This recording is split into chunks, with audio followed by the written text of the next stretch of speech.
A picture's worth 1,000 words, and you see it right here. Cody Rhodes loses at WrestleMania. Not at all what the people thought that they would see. I think everybody figured that we would get the babyface story. Cody would win here and go out your new WWE Undisputed Heavyweight Champion. There's a lot of mixed emotion over last night's result. Did WWE drop the ball on Cody Rhodes? Is this another way of Vince McMahon screwing talent? You know, he buries a lot of talent in a lot of different ways.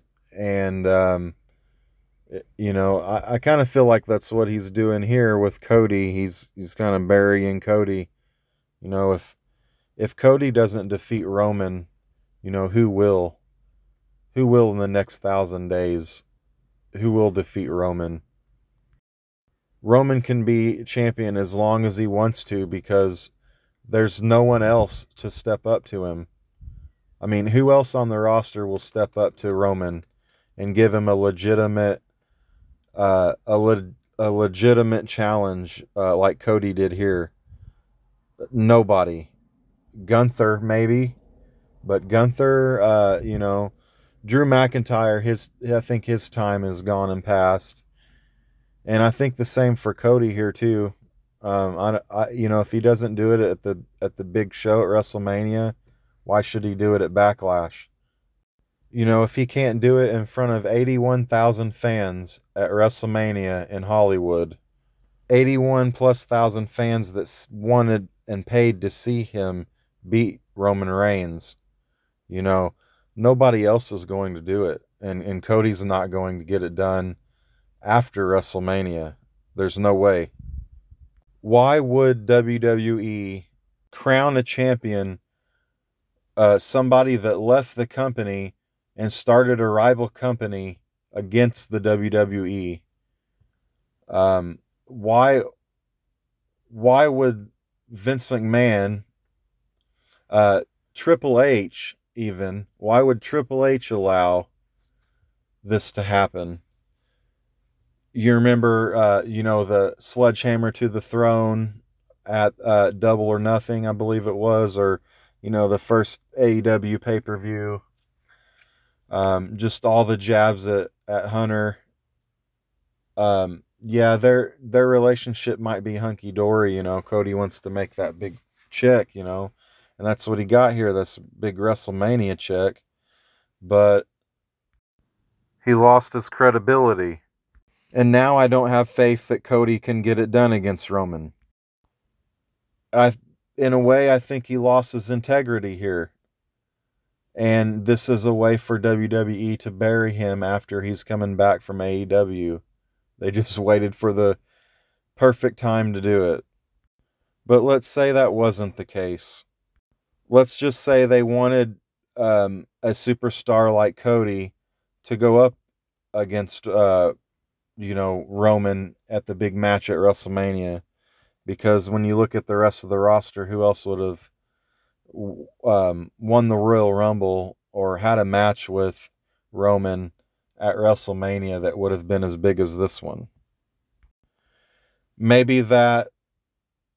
I think the Cody Rhodes story is over. He didn't finish his story like he said he was going to.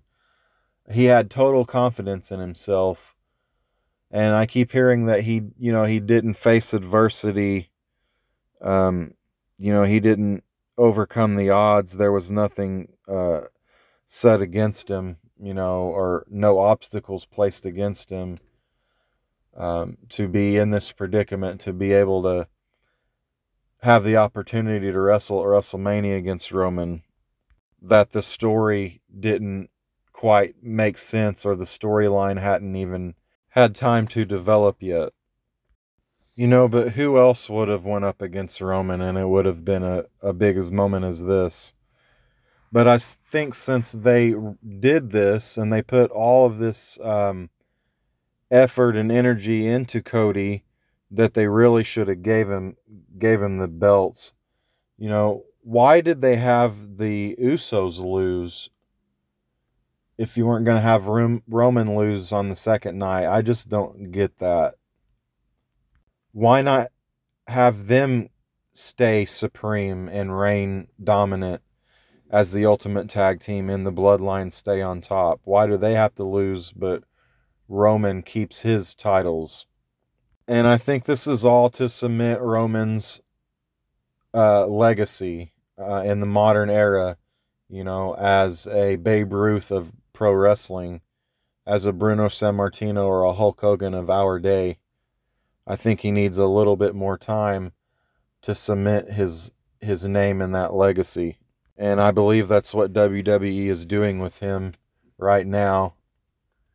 But Cody's not the one. He's not the one to do it, or they would have gave him the championship last night. And you can say he could have another big WrestleMania moment against Roman or whatever, but he's not going to beat Roman. Another thing, too, WWE just sold this morning. They just had a merger with UFC Endeavor Company, and I'm sure that might change a lot of things. And they wanted to have their concrete company guy, Roman Reigns, as their champion as they move on to the future with this new company merger. And Roman Reigns has sure been that company guy for the last decade, and maybe even a few more years to come, because after WrestleMania here, it looks like he's not going anywhere as your Universal Heavyweight Champion. So where do they go from here? I think that title stays on Roman for a very long time. Possibly another 500 days. Maybe if there's another story worthy of glory, worthy enough to beat Roman at WrestleMania 40 next year, possibly maybe The Rock. Who knows? But it damn sure ain't going to be Cody, and they proved that last night. But those are my thoughts on that main event. The rest of night 2 before this was decent. There were some great matches on this WrestleMania card. It just didn't end the way we all wanted it to. But I can understand why. You got to give Roman his credit and his due. He's one of the greatest champions this generation has ever seen, at least in the last 20 years. There hasn't been a dominant heel like him since Hulk Hogan, Hollywood Hogan, back in the NWO. But all in all, WrestleMania 39 I thought was a pretty good card. We just didn't get that Disney happy Hollywood ending that we were all expecting. Cody played it off pretty well. He had us all convinced that he would win, but that's not how it went down. With that, I think I'm going to get out of here. But if you stuck around this long, please like, subscribe. And thank you for checking in, and I will see y'all later.